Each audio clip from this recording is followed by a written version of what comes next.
Welcome, folks. In the short time that we have together this morning, we want to share with you what we're doing at Sea-Alaska Heritage Institute. This is the first year I've been there. David and Linda have been there for quite a while. And this year, we're looking at achievement of Native students. Actually, they're any student, really, but we're particularly looking at achievement of Native students. This year, we're looking at high school because that's the mandate of our grant this year. And what we're finding is that as kids come through the grade levels, from kindergarten up towards high school, they're exposed to a great deal of learning. However, a lot of the language that goes along with that learning is not going into their memories. And this is not true just of Native kids, it's true of a lot of kids. And so what happens is by the time they get up to grade 6, approximately, they are language delayed and they're failing at the high school levels because they don't have the language bases to succeed academically. So Sea-Alaska Heritage in the past has created a plethora of really good cultural materials. This year, we're adding another dimension to materials development for achievement, and that is we're looking at improving the academic language of Native students in the schools. So to do that, we're using literature, science, math, and of course we have a heritage language program which Dave and Linda will talk about in a moment. And we're using strategies in the math, science, and literature, the literature using traditional stories, that are in keeping with Native learning styles. Many of the cultural programs that were developed in the past and are being used, often are being used in schools where the teaching strategies are not in keeping with Native learning styles. We've built into the process for literature, math, and science, and of course heritage language as well, techniques that are very much in keeping with natural language acquisition, so that academic language from science, math, and so on can go into the long-term memory of the kids. And the goal is to improve achievement of the students at this point at the high school grade levels. We have other grants going in to address the same issues at the elementary levels as well. So that's kind of the main thrust of this year's material development. I don't have a lot of samples. We have things at the printers, things being developed. This is kind of a rough sample of a literature unit, but it's complete. Each unit, and there are 10 literature stories for grade 9, 10 for grade 10, and 10 for grade 11. They're complete. Everything is in here that a teacher would need to use for the listening, speaking, reading, and writing activities. And the same applies to the math and to the science. Heritage language also, and of course we'll get to that in a sec. So that's kind of the thrust of what we're doing. We're being culturally responsive in a sense, and not because of the themes that we're using necessarily in science and in math, because this is high school. However, we're being very culturally sensitive or responsive by virtue of the techniques that we're using to instill language into the memories of the kids. And so it's kind of a combination of culture and language development going on. So that's the gist of what we're doing in science, math, and literature. Are there any questions on that? Okay, I'm going to turn it over then to David and Linda, and they'll talk about the Heritage Language Program and its goals and what it's all about. Very good, Dave. I've already spoken, so I'm going to let Linda Satuk from the Tukdaintan clan share with you her activities and what she sees and so forth and so on. Satuk. Satuk yuchat duasak. Yeth na chatsati. Tukdaintan ayachat. Filipino yedi ayachat. Kagwantan dachkan. Kashaya hit dach. Ka huna dach. Gunath chish. I have been very, very fortunate to be able to be working with this Tlingit language program for this new program, and it's called the Developmental Language Process. Except Jim says process. And last month we had a workshop in this very room, and we had over 50 people coming in to say they wanted more information on helping. They said we need help in teaching, And our workshop was to give them a process and a scope and sequence. We had people from Yakutat all the way down to, we had Ketchikan people, Heidelberg, Craig. It was very, very nice. And so many language teachers were able to come together and see old friends and catch up and talk about language teaching and life. So it was a wonderful program. That program will be replicated down in Ketchikan at the end of April, and will have a Haida language focus. So people down in that area can be looking at their calendars to see if they will be able to attend that. Carol Wallace will be the contact person. Jim really glossed over this, but the developmental language process, now listen to me, process, man, it's very, very sequenced. And one of the problems that we have had, and it's a blessing and also a problem, is we have lots of really cool units. Teachers have great units, and it's usually by what they are interested in. But that doesn't necessarily mean that there's a sequence to it. It's what shall I do next? I like this. What shall I do next? And so this process, I'm have to make myself say process, helps teachers to line out their curriculum by month. And this book now has 16 units. Each unit will have 2 weeks. Within that 2 weeks, a teacher will be teaching one of 16 themes. And there's only 12 words in there, and so some people say, how come there's so little? But each set of 12 words, if you're doing 30 minutes a day for 2 weeks of constant language activity, then those 12 words are going to go into long-term memory. I think lots of us who are language learners, and I'm one of them, when I'm in the class or I hear a phrase that a fluent speaker gives me, I think, oh, that's so cool. I'm going to remember that. I want to use that phrase. But it's gone. The next hour it's gone. Sometimes the next minute it's gone. It's because I haven't had the repetition and the practice. I haven't heard it enough, and I haven't practiced it enough. This process focuses first on listening. Listen, listen, listen. And before we're asking people to say anything, they have to listen, listen, listen, and listen, listen, listen. And then we move on to more critical listening and allowing students to respond to what they've heard so that they can show that they comprehend what they're hearing. And it isn't until after lots of listening activities that we're asking them to produce, to say something, which is different because lots of us, if somebody says anything to us, wasa idu asak, then right away somebody is going to try to say that. And maybe they don't have all of the letters in it. Maybe they don't hear the sounds.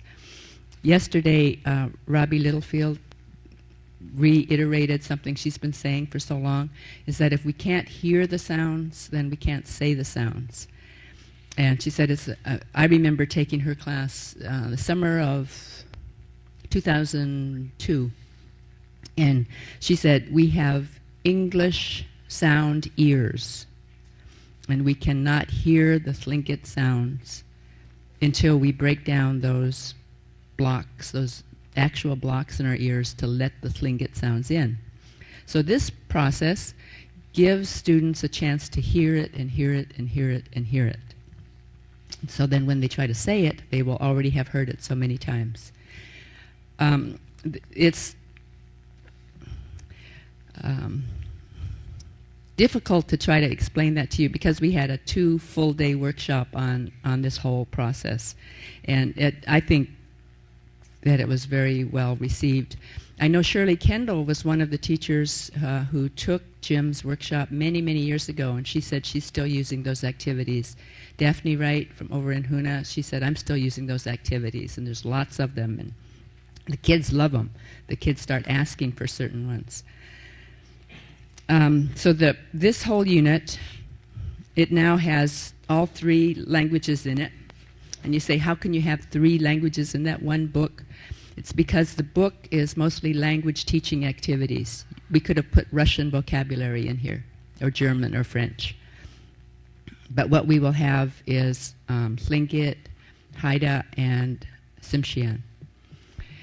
And so then each of the 16 units has 12 vocabulary words, and they're broken down by you teach 3 at kindergarten. You teach, then we add 3 and 3 and 3, so that by the 7th through 12th level, then there's 12 words. And then each unit has a pattern sentence, so the students can practice their pattern sentence. Maybe David will read some of the pattern sentences when I give him back the microphone. And then they have a short dialogue, so that it's all set out. And so what we're hoping is that teachers who are interested in helping students learn their heritage language will not be frightened by the language, that the lessons are in small enough doses that they'll be able to, that people will say, oh, I can do this. I can learn these words. I can work with the kids in learning these words. And we have them, one of the feedback that we got from our workshop in February is, I wish you guys had that on audio. So the next few weeks, David and I went over to Studio A and we recorded it on audio. And the Haida lessons and the Tsimshian lessons will also have it on audio. And this is Cycle A, beginners. So some of our more sophisticated teachers, our veteran teachers, realize that this vocabulary lists don't work for them because their students are far beyond it. But the activities do. You can use the activities to teach any vocabulary. There are assessments. See, one of the problems that some of our teachers have is, I don't even know if they've learned anything. How do I figure out what they've learned? And so assessments are also built in. The next piece that we're working on is the activity book that will go along with these. So that, in a nutshell, is what our 2-day workshop was. We've had some really good feedback on that 2-day workshop. And one thing about this, anybody who has this book noticed right away that it looked kind of weird. When we sent it to the printer, all of the underlined letters dropped out. And so the night before we distributed the book, several of us staff members were underlining. We were here kind of late. And then the next morning we continued underlining. So that's 16 lessons times 12 words. And so it was 192 words. Not all of them, of course, have underlines. 192 words times 50 books. So it is going back to the printer. And when we found those errors, we also found other errors. And we were being asked to stamp it draft, and we said, no, we don't want to stamp it draft because there's a psychological thing. People won't take it so seriously. Now we wish we had listened to our suggestion that it be stamped draft, because we found some errors that were not the printer's fault, like all the underlines dropping out. Some others were our own errors. But we have been working on it so that when it does go to the printer, it's going to be as best as we can make it.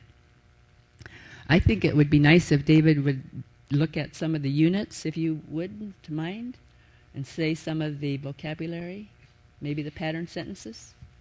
In here? Uh-huh. I will, but I want to, because I've talked about the heritage, Jim mentioned the heritage and the culture.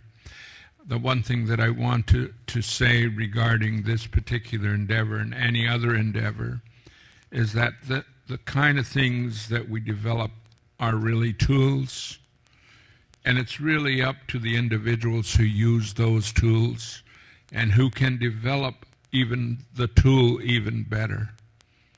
It's not the end of the road. And it's not an institution telling people this is the only way to do it. It's providing the kind of material that we could use. And so often, I was talking with Paul, he was sitting here a little earlier, so often we can get carried away with tools.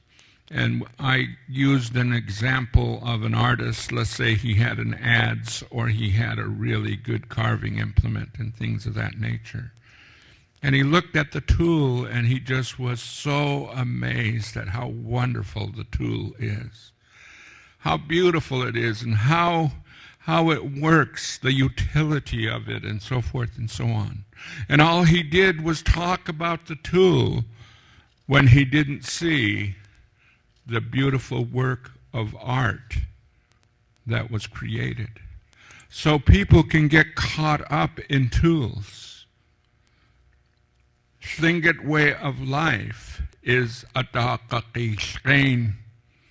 You will look at, you will examine, you will contemplate, you'll meditate, you'll think about it, and you will determine how you will use that tool. So I'm just sharing that right now because it's easy and it's the Tlingit way anyway to be able to take an object and talk about it rather than to get into all the nuances. And like what Linda said, because there were some errors that occurred when this book was coming together. It's so easy if we think this is culture, I'm not going to have anything to do with it. They don't know what they're doing. You know what real Tlingit would be? My grandmother, Kakech, my grandmother, Hitli, they would have a tear running down their face with a big grin, smiling. And they would say, way to go. Keep on trying. You're going to get there.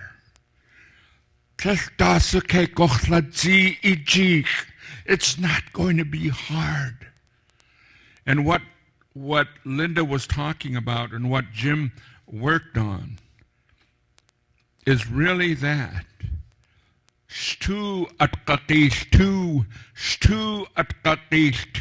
You are to teach yourself to learn how to learn.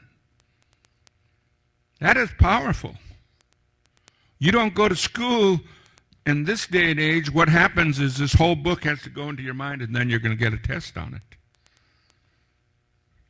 and see how much you were able to remember. But shtu is a different concept. It is learning how to learn. And the way this is done, I'm a Tlingit speaker. I'm not a language teacher. But I know my culture well. It was little by little, step by step, day by day, until we learned. And I'm a little bit maybe off the subject here, Jim, but I need to say this. We've been struggling with atoms, protons, matter, elements, electrons, neutrons, and all that type of stuff we want to be able to develop. The other day we've been doing interviews down at the other end of the hall. And there was one man from one of the communities. He talked about our language, he talked about our culture, he talked about our traditions. And he said, it was hearing the language and hearing what we were able to do that I learned about atoms. And I got my science engineering degree at the University of Oregon. That's the essence of language in our culture. So if we just learn it like the way we can learn German, French, Japanese, Chinese, Indian language, and other languages, but we don't carry the essence of the purpose of increasing the confidence of our students, then all it will be is a language program. So this, in my personal opinion, is not a language program. Okay, real quick. She just opened one. In the very unit, it says Unit 2, My Family.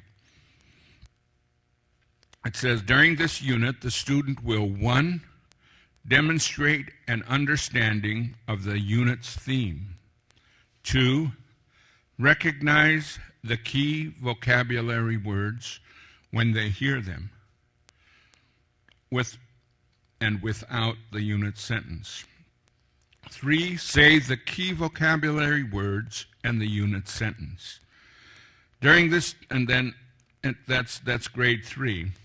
In grade 4 through 12, and I'm going to go down to grades 1 through kindergarten through 3. This one says, what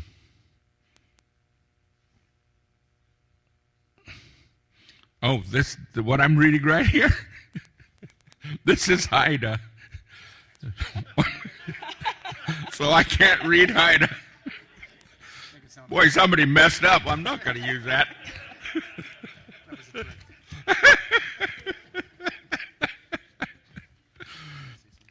But the first one would be Achtla, my mother. Achtla, my mother. Achtla, my mother. Ach ish, my father.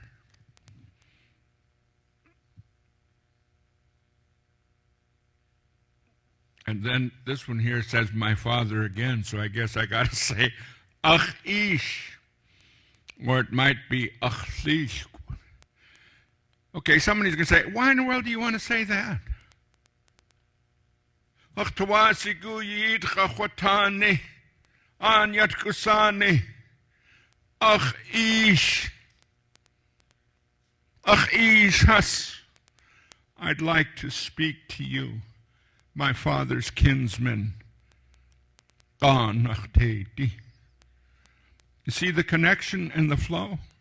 Ach ish. The next one, ach lish. My grandfather. My grandfather's people. Shukach ati. So it flows in the Tlingit way, and then there are other words in here, and I'm going to ask Linda if she would just go to a page, unless we don't have that page in there. But there are other words in here that deal with my brother, my sister, my uncle, my aunt, and other members of the family, and. I didn't have it in there. Is it in there? Well, it's not in there, but you know those words. So what we did with the recording is I said the English, and then David said the Tlingit. So we'll pretend we're in the recording studio. Mm-hmm. Ready? Mm-hmm. A boy's sister. Achtlak. Okay. A girl's brother. Ach kiek. Ach ik. Sorry. I'm giving it a test. So this is the Haida. See, we're going to put all 3 in each book, but this one just has the Haida, getting ready for the Haida language workshop at the end of next month. We had my maternal aunt. Ach at. That's paternal. Oh, achtlak. Okay. My paternal uncle. Ach sani. My maternal uncle. Ach kak. Okay. Boy. Yadakatsku. Girl. Shatkatsku. And then the pattern sentence was, this is blank. Ach ish aya. Yeah. So they are very simple pattern sentence. And then the dialogue was just asking, who is that? Adu sawa. And then that is my uncle, my paternal uncle. Aksani awa. And who is that one over there? Ka adu sawa wait atso. That's my brother. Oh wait, I have to say who it is. That is my brother, and it's a girl speaking. Oh, I don't know. Anybody out there? Come on, let me see the language speaker. Somebody get this. Help me. How does the girl say, that's my brother? Ach-ik awa. Goodness Okay, geez. and see, to me, what we're doing right here, even though it may seem like it's kind of awkward, in tradition, we have nakanis, we have people that work with us, and we work with one another. In education, there wasn't anything wrong with somebody else helping somebody who was having a difficult time. That's called wuch'in. So thank you, Auntie, for helping us with that word.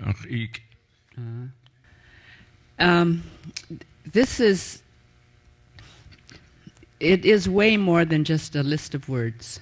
Because in English, my brother is my brother is my brother. Big deal. Doesn't matter who's saying that.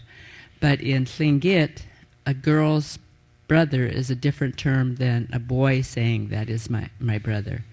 And the word for young, I remember Hans Chester teaching me this, younger sibling of the same sex. So my younger sister is Achkik. David's younger brother is Achkik. He would say that. It depends on who's talking. Relationships in Tlingit and maybe in Haida and Tsimshian are so important that I know that our language teachers do genealogy lessons where they have a genealogy chart with a mom and a dad and a mom and a dad, and then you can do lessons on which one is a raven, which one is an eagle, and then what's the name for the older brother of this girl, what's the name for the younger sister of this girl. And it's for me as a language learner and somebody educated in the Western system, it's just fascinating and just lovely to see this kind of richness of what is important. And it tells us how important kinship is. So that's the kind of thing that David is referring to when we're teaching, that this is a tool for words.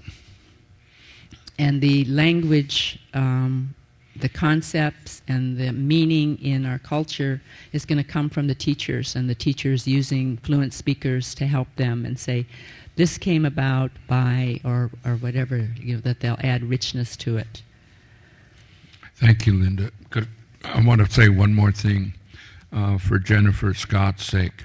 I work with her over at the Gatineau School, and Jessica Chester teaches over there as well as Mary Folletti.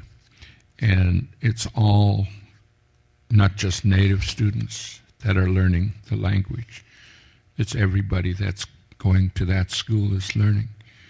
One day I was walking down the hallway, and there was a blonde, blue-eyed first grader or whatever, young lady, stopped, sees me, and says, "Tlay tuba awakit." She said it just like a real old-timer.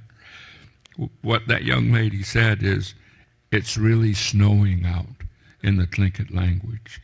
And then I was walking down the hallway again, and this time it was a young native boy. And he looked at me and he smiled. He said, "Au tikan," and kept on walking away and went on walking. And the thing that the language is doing, just to share with you the importance of this tool, is it's helping build a confidence that the student needs, regardless of who they are and where they're from. And one of the things I share this with anybody who's teaching the language. When you say, this language is over 10,000 years old, the kids really sit up. Because it is. I know because Marcia talked about a 10,000-year-old man the other day. So I noticed Jim wants to say a few words here. We're kind of putting him off to the side here. I didn't say process, and I'm not going to, but I did. You're learning, Dave.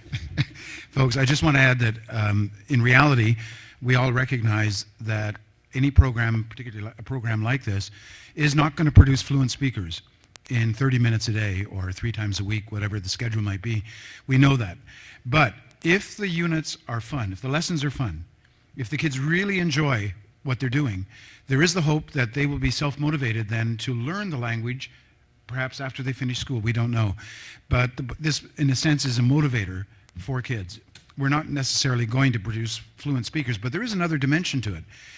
If you speak a little bit of Tlingit, Haida, or Tsimshian, and if you can pronounce words in those languages, if you know the sound system, if you can memorize the words, the pattern, and the dialogue for each unit, you can teach these units. And in other areas in Canada in particular where we've used it, young speakers of the languages actually learn the language as they teach it, because they have to memorize the language content for the units as they go along. And so they become actually more fluent in the language by virtue of teaching it itself. Of course, we always have the dialect problems. I'm not sure we'll ever have complete agreement on the spellings of some of the words. I remember years ago learning Dogrib, and I was in a village studying Dogrib, and every day Jimmy would teach me something, and I'd go out and use it, and people would laugh. Tears were running down their faces. They were laughing so hard. And one day I staggered back and I said to Jimmy, I go out and use the Dogrib you're teaching me, and they're laughing at me. And he said, we're not Dogrib. they were slavey. And so here in Alaska, dialects are coming up in terms of even our materials. As I say, the spellings, we go with what we can, and we've had a lot of good people looking at them, so we hope that they're going to be in a state worthy of their use. So anyway, that's in essence what we're doing. As I said before, we have the academic language, we have the heritage language, so we have 2 dimensions really going on. Thanks. And does anybody have any questions, any comments? Shirley, would you come up here? We'll hand you the mic so they can hear the question. Just take the mic from there and give it.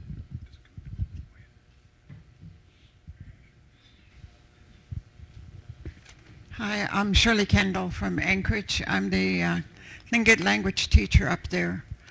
I was really curious about the book, and when is it going to be available, and is it available now?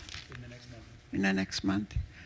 Okay. And the other thing that was mentioned is, and it seems so scary if you're a teacher of the 30 minutes a day, and you think that the time flies by when you're doing this, but the young mind is such an amazing thing. It just, I had students in a night school, and they came once a week for 30 minutes, and it's just totally amazing what they learn and can remember. So be encouraged, because you're working with very young minds, and they really learn fast. So thank you for your presentation, and I'm looking forward to the book.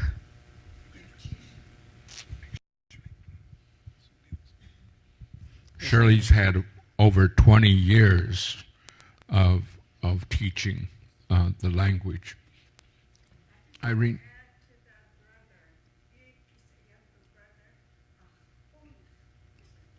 Right. Is the older brother of a boy. What she said was the older brother is called Hunch, and the younger brother is called what? What'd she say? Achik. Eek. Eek. Okay. All right. That's a part that I haven't really learned, so I'm going to have to pick up the ball and learn that area. Anybody else with a question? say your name? I'm John Pugh. The question I have are the materials, could parents use them? Because as we know, that's really critical if young people can talk to their parents and maybe parents learning at the same time. Thanks, John. Absolutely. The activities that are included in this book, not all of them, some of them are more for classroom application, but a lot of the activities in here could be used with parents, or parents rather could use them with their kids. And in fact, there have been places where that has happened. And the activities are fun, kids enjoy them. And one of the goals of this, and Linda touched on this, and David did too, is if the children meet with some success, then that achievement in each unit or whatever it might be, hopefully will spur them on to more, more learning. But to answer your question, absolutely, yes, this can be used by parents. And to add to that, John and anybody else, like I said, this is material. Material is like goat hair that turns into a very beautiful Chilkat blanket, or like ivory or silver that turns into a really beautiful, beautiful work of art. This is material, okay? I don't mean to sound condescending, but there's things like the iPod. There's no reason why someone couldn't take and develop some of the things and put the graphics into this particular document and be able to have that so they could hear someone in association, because there's fish in there, chat. We have suk, coho. We have gat, sockeye, ta, king salmon, chat, halibut, and the list goes on. There's nothing wrong with being able to have those kind of things built into this, because it's a foundation that you can work off and you can expand on and build on. So any other questions? What is the cost of the book? I'm not exactly certain. We deal with a local printer here in Juneau, and at this point, I really don't know what the cost is going to be. We'll find out. I'm guessing somewhere between $20 and $30, but that's a guess. The cost of printing has gone up a little bit, but we'll have it available in the next month. Also, there are student support materials that we're working on right now that support each unit in the program, so that if your unit happens to be family members, for the K to 3, the 4 to 6, and the 7 through 12, there will be student support materials developed that enhance each one of those units, so they'll also be available. There was something else I was going to mention about it, and I can't remember what it was. But in essence, this represents the first book. It's A, beginners. There'll be a B beginners, a C beginners, and then there'll be an A, B, C advanced. Because as more language goes into memory, as Linda mentioned, you want to be able to use those higher level listening skills, speaking skills, reading skills, and writing skills. One thing in this program, we do not use any printed native language in K to 3. It's only listening and speaking. That gives the children a chance to learn to read in one language before learning in a second. So K to 3 is strictly listening and speaking. And then the printed forms come in starting in grade 4.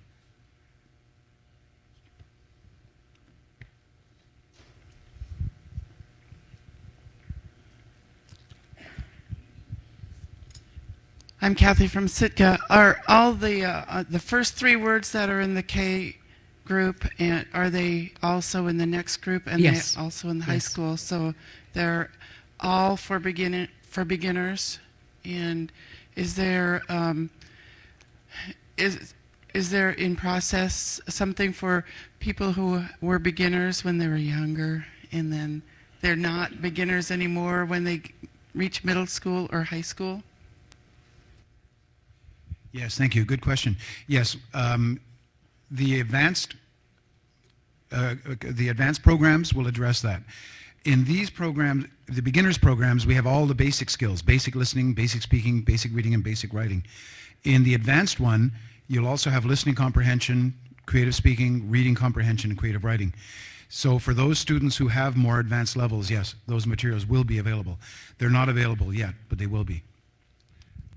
In response to that question, it's a very, very good question. The first 3 words in the first column in the the book are in the second column, and then in the third column and the fourth column. But it adds to other words.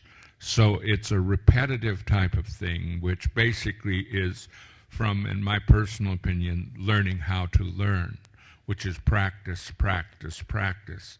And so it works all the way out until it's in 12th grade. So each section is built on one another, and it turns a little bit harder toward the very end. So it works in that way, and I believe when we get down in the advanced section that's probably the same pattern we're going to develop, unless somebody comes along with some great idea that would work far more better. So it's not just open just to one mind. I really think it's really, really, really important that thoughts and ideas, it's so easy in this day and age to pull down. And so as an elder, I would rather say to all of you, let's build. Let's really build. Let's build for our children. Let's build for future generations. Let's do what our elders have done for us. Otherwise, I would not be sitting here right now. I would not know a little bit of what I know in my language had it not been for building that took place. Like you said, what your words, that's so much Tlingit, the words that she asked, because it was building upon on a foundation. So any other question? Are we running out of time here? I'd like to comment one other thing on that. Yesterday's presentation, Tlingit Language Alive, we presented a scope and sequence where we've been taking vocabulary words, phrases, and verbs and putting them in levels. So levels 1 and 2 are available to people now. So that, and there's there's probably 500 words and phrases between those two. So if you look at what we have here and you say, wait a minute, we already all know those, then you have another source to draw from to fit them into these same categories, these same units. Yeah, and also, there's a website to get that. one last comment I'd like to make is that in the past, SHI has produced a lot of wonderful materials, particularly for language development, but they were kind of like spokes. There was no wheel. There was no way to sort of pull all those materials together, and that's what we're trying to do here, is to pull the materials together. Now, materials that they developed before can be fitted into a process or into the program where appropriate. So.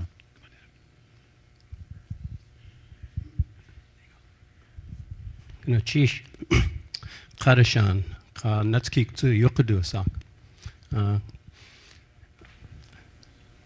Yesterday I heard the same comment, and then you, Jim, said the same thing that kind of attracted my attention, and that's why do the high school kids have a problem, with continuing learning a language?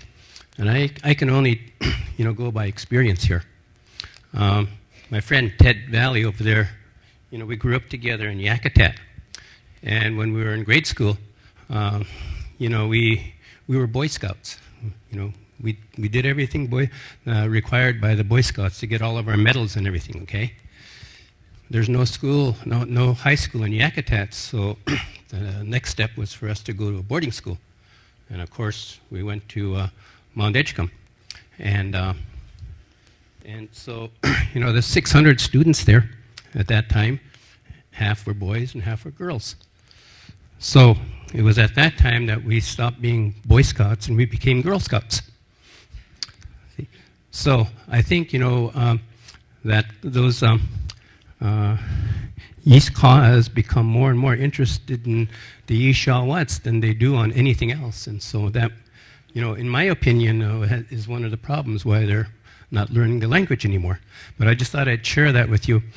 Jim, we attended your workshop, and I have to say, we're using some of the methods that you taught us, and I'm an infant in the language, but I help the fluent speakers, teach as well, and they allow me to do some, small things like teaching the schools, the kids in grade school, simple words and so forth, and it's working quite well.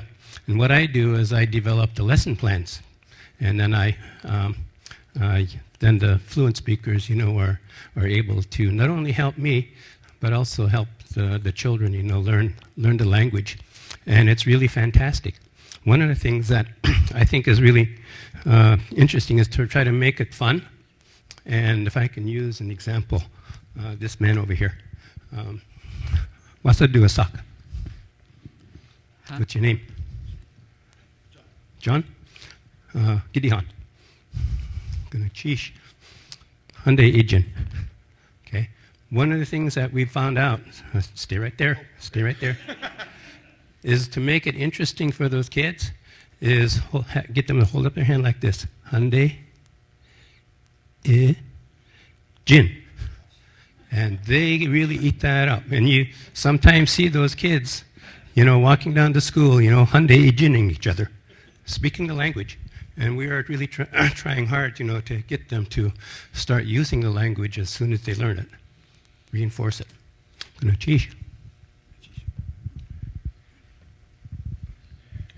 Are there any other questions, folks? Or yes. I just wanted to know if you guys are putting some of these words in the book at some time, that it will be put on a CD. Yes, actually, David and Linda have put already the Tlingit on CD, and Hyde is being put on CD by Jordan Latchler, and we have Donna Mae Roberts doing the Tsimshian. So it's all going to be, if you want to hear the language content, it'll be on a CD.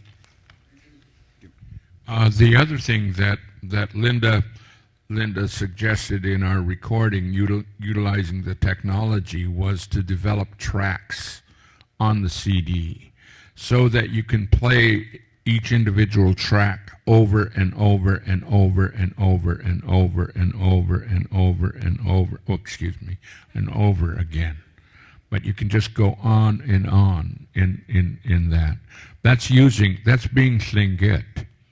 I've been saying that all week long. Being Tlingit is just saying, way to go. Learning new tools, utilizing those tools, taking them and bringing it to the maximum, being able to utilize it for the benefit of our children, for future generations, to work together. But not only our children, our land, our relationship with the environment, because it would be something just to learn all the language and beautiful words that we have, but never be able to apply it. That was one of the things the elders said at a session where I was at, that we needed to be able to do everything we needed to do with love. And love is a pretty big word. It means patience. It means kindness. It means helping, uplifting, encouraging, complimenting, appreciating, bragging, lifting up. Who? Me? Be pretty hard, I'm pretty heavy. But our children. That, to me, is really Tlingit. And so taking and utilizing all the tools that we have. And you know, when I'm talking like this to the little kids, you know what happens to them? They are just like on the edge of the seat. Because I'm not just teaching the language, I'm teaching the essence of it. And it really makes a connection with a lot of the students. And it's what I learned from my grandparents. I may not know it all in the structure the way that is, but I'm willing to help in whatever way I can. So unless someone else has a question or a comment, I don't know how much time we have. Nobody's standing and waving at us, so I guess we can just keep on going. I think we're done. Yeah. Okay, we're done. Well, thank you very much for honoring us and your willingness to sit and move forward. Gonna cheesh. Gonna cheesh.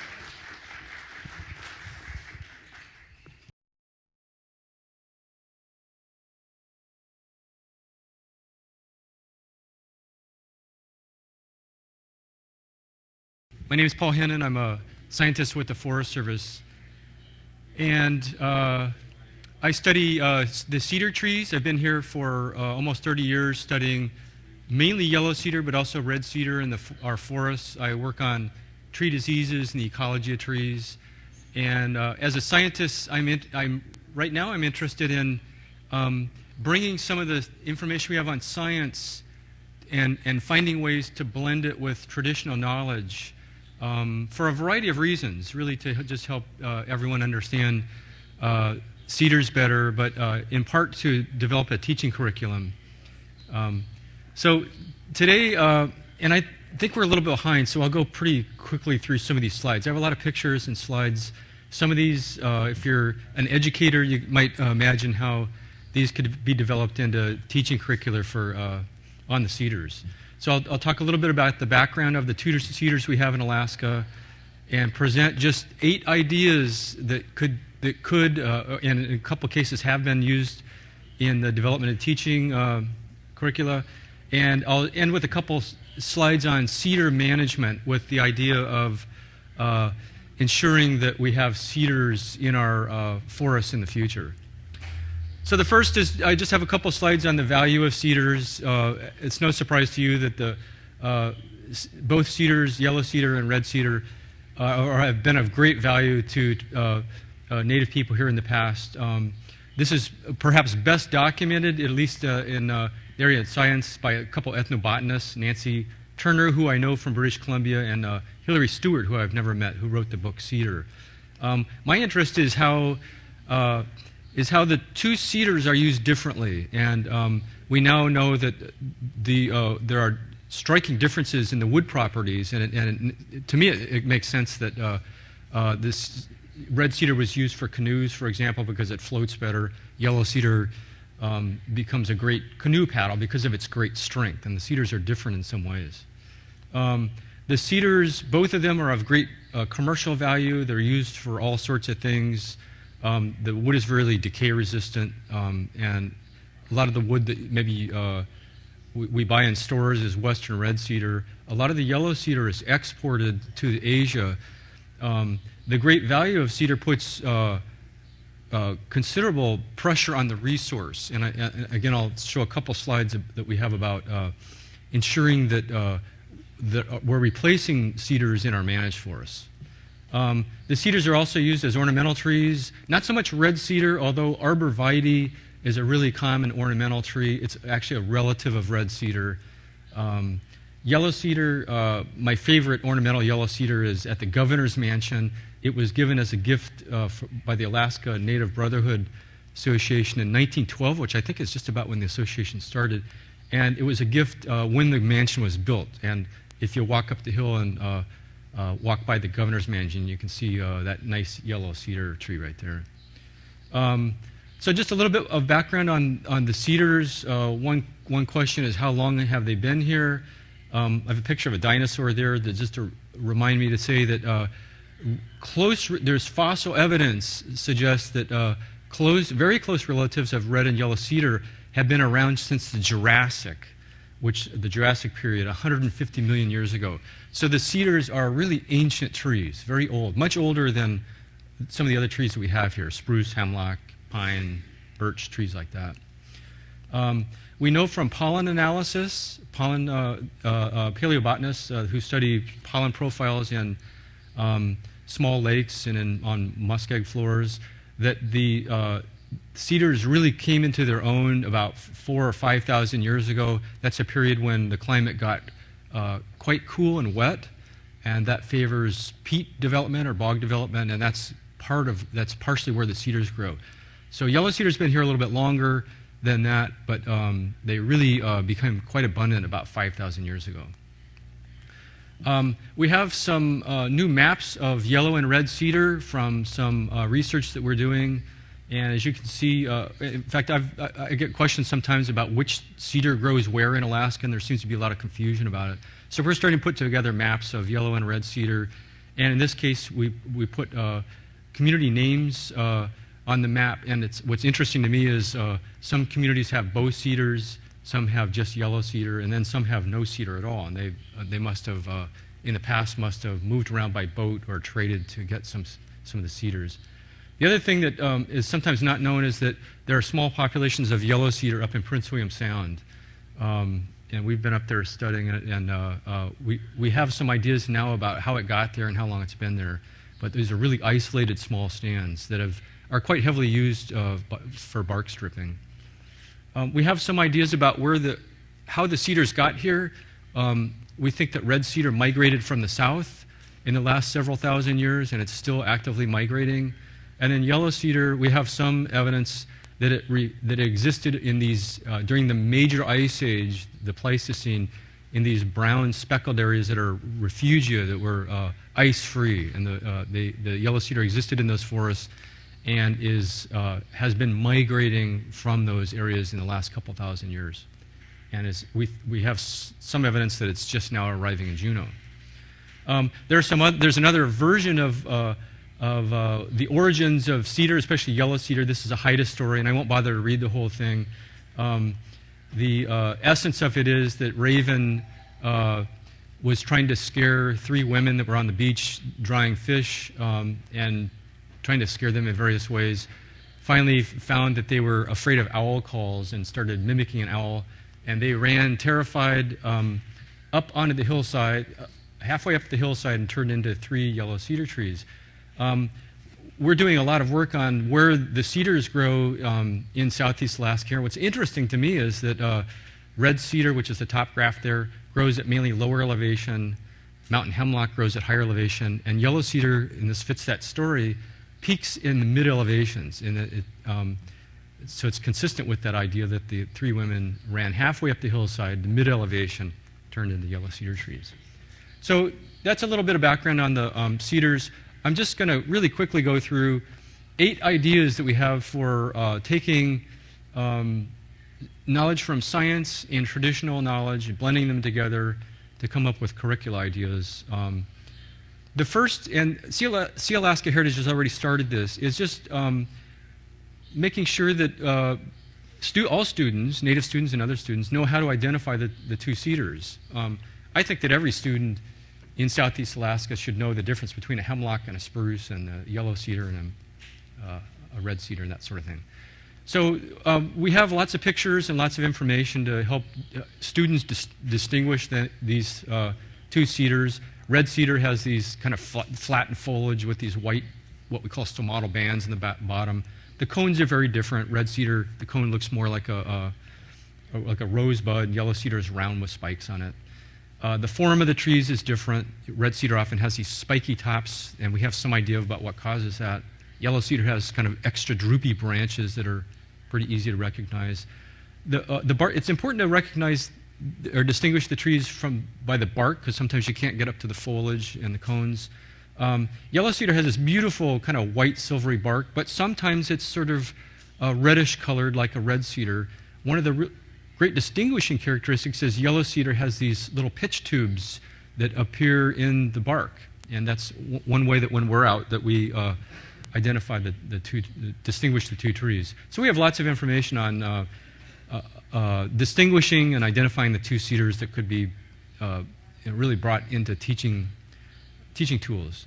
The second idea, and this is probably a little bit better developed, is the idea of bark collecting, which is a traditional skill and use. And then from science, we have a lot of information about tree growth, the anatomy of trees, and how trees protect themselves from these kind of injuries.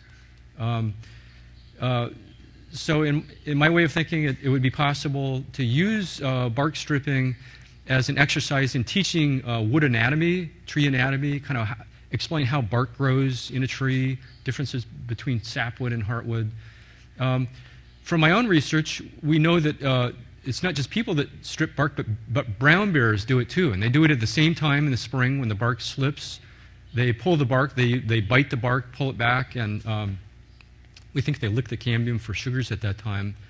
And we have lots of information on what the bears are doing, and then especially how the tree responds. On the right, you can see a section of a small yellow cedar tree that had 5 different events like this. And although this was caused by bears feeding on the tree, the response of the tree and the way that the tree defends itself would be very similar to bark stripping by people. And let me go back to that one for a second. And we know that, well, we know a lot about the defenses of the trees, and especially the way that the trees heal the wounds, and why the sort of stain and wood decay problems that exist are so confined, and the way that the trees compartmentalize that. So I think that's one of the better developed ideas we have for mixing traditional knowledge and activities with science.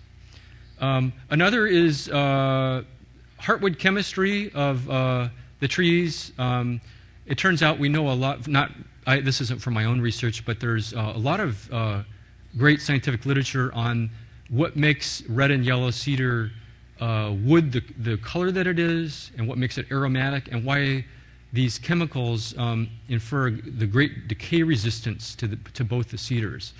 And it turns out that yellow and red cedar have a different complement of these chemicals. Yellow cedar has a few more, and they have great antimicrobial activities, and we know something about that. So I think it would be possible to give students yellow and red cedar wood to carve, have them spend an hour or maybe all day carving, where they would be smelling that aroma, and then come back and give them some information about those chemicals and how the tree makes them and what they do for the tree, which has to do with these defenses. So I'll just kind of go through some of these other curricular ideas sort of quickly. Another, and this would be more along the lines of teaching math and engineering, is there's a local architect that has a blueprint design of a clan house, and we've entertained the idea of having students design the clan house with different kinds of wood, say hemlock or red cedar, yellow cedar. Each of these woods has different strength properties, and it would be an engineering exercise to pick a beam size and a post size using these engineering values of each of our tree species. Another one, and this is, we've done a little bit of work with high school students already on this, is to do ring counts and tree ages on the cedars. One thing that's fascinating to some students is that the cedars, the big trees, can get up to 1,000 years of age or older. We could teach students how trees make annual rings, you know, how the tree makes the light-colored wood in the spring and then the dark-colored wood in the summer, and how that makes an annual ring.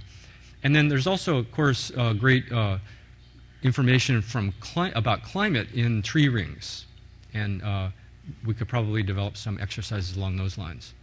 Another exercise that we've already used at the Latsine camp is, I've been studying this problem of yellow cedar for, well, 25 years. It took us a long time to figure out why yellow cedars are dying across the landscapes of Southeast Alaska. And at the Latsine camp, we used this as a problem-solving exercise where I gave a couple presentations giving the students clues, pictures on the landscape, telling them where this problem happened, where it doesn't, pictures of dying trees. And they use this as a problem-solving exercise to try and come up with their own ideas about why the cedars are dying. And then we came in later and it kind of explained this sort of very complex situation where the cedars are dying from a freezing problem. Another teaching tool that we could use is we have some software that's developed to take information from a forest and then present it as kind of a virtual scene. Here we've taken some plot data of a cedar forest that's dying. The green trees that are left are mountain and western hemlock. The kind of fun thing about this software is you can get in and manipulate the data and actually have the forest change over time. So you can develop time sequences of forests growing up and different things happening, like bark beetles attacking trees, things like that. And we're using this, some of these scenes. We're working with Chip McMillan from UAS, and we intend to be developing some landscapes and forest scenes in the virtual world, what's called Second Life, as another teaching tool. And the last of these ideas is to, this would probably be especially for students in Sitka, where they look out a window and can see Mount Edgecombe in the distance. We do a lot of our yellow cedar work over on Mount Edgecombe, have developed lots of images and maps of where the cedars are dying and where they're not, turns out that snow is a very important factor that protects yellow cedar, and we're doing some snow modeling over there. So this would maybe be a little bit of an advanced exercise, but students could learn something about mapping in the GIS world and also climate and these snow models with an exercise like this. So I want to end with a couple slides on forest management. There is, mainly because the cedars are so valuable commercially to traditionally to Native people. And we want to ensure that the cedars are represented in the harvested forests that we have in Southeast Alaska. So the Forest Service and Sea Alaska is looking to accelerate some work that we're already doing. Here's a picture of on the right, I guess. On the right is the large picture was a scene from a forest that was harvested, yellow cedar regenerated by itself, and then there was a thinning activity to really promote those yellow cedars and make sure they didn't get outcompeted by hemlock and spruce. So that's an activity, a thinning activity that promotes yellow cedar that the Forest Service is starting to do more of. We also have, in 1986, I started a yellow cedar planting project where we planted yellow cedar in clear-cut harvested areas to learn more about what it takes to plant and grow yellow cedar in managed forests. So the Forest Service and Sea Alaska are interested in doing a lot more of this because there's so much interest in the cedars, making sure that they're maintained in our managed forests. And I think there's an opportunity to draw students into this research, especially master's and PhD students, because there's a great opportunity for forestry research in this area. And we've already have one student that we're trying to attract into helping us with this, this kind of work to ensure that cedars will be in our forests in the future. So I think that's a pretty quick slideshow. I talked about just some background information on cedars. A lot of that could be kind of mixed into some of these curricular ideas. Some of these ideas, this is sort of a shotgun approach. Some of these ideas are better thought out than others. None of them are really fully developed yet in terms of actually blending information from traditional knowledge and science. But I think the cedars are a great vehicle for doing that, for bringing, maybe attracting Native students to the sciences. That was the original idea that Sea Alaska Heritage had, that we would use the cedars as a way to attract more Native students to math and science and maybe resource management. But I think it's broader than that. I think there are ways of telling these stories and really highlighting the information from traditional knowledge that's been developed over thousands of years. The information from science, especially with the cedars, is a lot more current. It comes from the last 20 or 30 years in some cases. So a lot of this is preliminary and early, and really all I can bring to the table is my background in science. I'm not an educator, and I don't know very much about traditional knowledge. I'm really interested in that topic, and I'd like to work with others to use the cedars in this way. So with that, I think I'll stop, and there's my contact information. If any of you have an interest in this, please feel free to call me or email me. And I'll stop and take questions.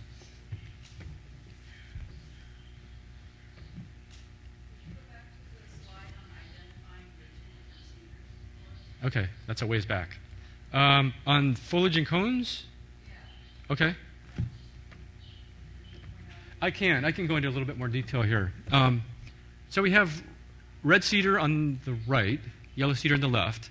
The red cedar foliage I consider it to be flatter. If you look at a yellow cedar and red cedar foliage, the red cedar foliage is sort of flattened.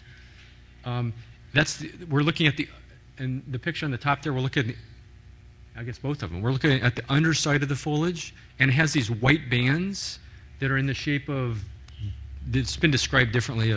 They look like W's or butterflies, something like that. Yellow cedar has very little of that white banding. The foliage isn't so flattened. It really doesn't have that white banding. Those are lipids that have to do with the little breathing tubes in the foliage where there's gas exchange. That's what those are called. So yellow cedar doesn't really have that white banding. And then there's a pretty stark difference in the cones. This is yellow cedar on the left. They're round or spherical with little spikes, so very clearly round. And red cedar on the right, to me, I've always thought of the cone looking more like a rosebud. Not really round, but having a different symmetry to it, and really looking more like a little rose flower, I guess, a young rose flower. And then one of the things we use a lot when we're out putting in plots and trying to measure cedars and that sort of thing is this picture on the lower left, which is kind of a blow-up of, in fact, you can see just a little bit of that knife going into the wood there. Yellow cedar has these resin ducts in what would be a tissue that eventually becomes the bark. These resin ducts fill up with this resin or pitch, and as this tissue becomes bark, you can see it in the outside of the bark. So yellow cedar has these pitch tubes and these resin ducts in the bark, and red cedar does not.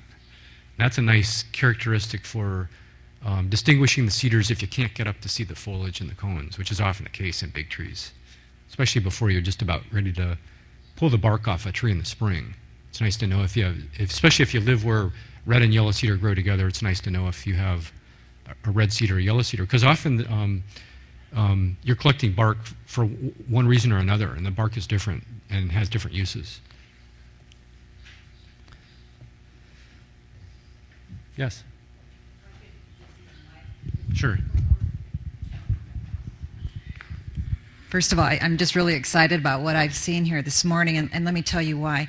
My name is Barbara Cadiente Nelson, and I worked for the first 3 Flitzine summer camps, and the purpose of the camps were to help root our students into identity so that they could begin to take care of themselves and know their responsibility. And what you've shown here is just the direct ties they have with the land. At the end of the first Flitzine camp, Dr. Walter Soboleff said, you know what you've accomplished here? He says, with them knowing their traditional introduction, their lineage, and their language and their oral narratives, you've saved lives. You've saved lives because when they know who they are, they don't hurt themselves. And so I just wanted to share that with you, that the work you're doing is very purposeful and meaningful to our people, and also particularly as it relates to the cedar. And so much, I can see all kinds of ideas and ways to expand this curriculum so that it meets the expectation of the curriculum that was designed a long time ago by the Scollins and the Downhowers, called the Axe Handle Academy. And again, the whole purpose of that curriculum was built on a need out of Cake, where there was a high incident of high suicide, and to root the kids in identity. And I'm real excited about the potential of working with teachers to actually just launch that understanding of why we're doing place-based curriculum. And it's so appropriate that you're sharing this information here at this conference. So I just wanted to thank you for your work, and again to put on you perhaps an expectation that you can't do it alone. Place-based curriculum means that we have you as the scientist with the community and with the student, and with that traditional knowledge, we can do it together. So thank you. Oh, thank you for those kind words. I really appreciate that. And I completely agree with everything you said, and especially the last comment where I can't do it alone, and that wouldn't be appropriate for me. I don't have a background in traditional knowledge, and I'm not trained as an educator. So the way I see it, I just bring one of those pieces to this in the form of really content and pictures, information, things like that. And I'm certainly looking forward to working with anybody that wants to bring the other pieces to this to round it out. Yeah, John. Okay. The question is, can we go back to the maps where red and yellow cedar exist? So that means red is not, we do not have that in Juneau. Yeah, that's right. we're actually, these maps are developed from actual plot data we have, and a great skill is to be one of the modern GIS map makers. Those people have a bright future because there's so much that can be done in the GIS kind of mapping world. So that's right, red cedar is confined to the southern part of southeast Alaska. It has a much bigger range. Of course, it grows down in through British Columbia, down into Oregon and Washington, and into California a little ways, and then there's a population over in Idaho and Montana. So we're really just at the very northern edge of the distribution. And for a historical context, as I said, we have some evidence that red cedar has been here for a while, but it's not very long, and it migrated from the south, and that probably explains in part the distribution. We also think that there are some climate limits on red cedar, where it doesn't grow quite as well, where there's a lot of snow, and the forecast of climate change is reduced snow, even though the last 3 years have been pretty snowy for some of us, especially here in Juneau. But that's the forecast, and we expect red cedar to sort of, with the talk about climate change, we expect red cedar to be a winner in that area, and probably favored by milder climates, longer growing seasons, things like that.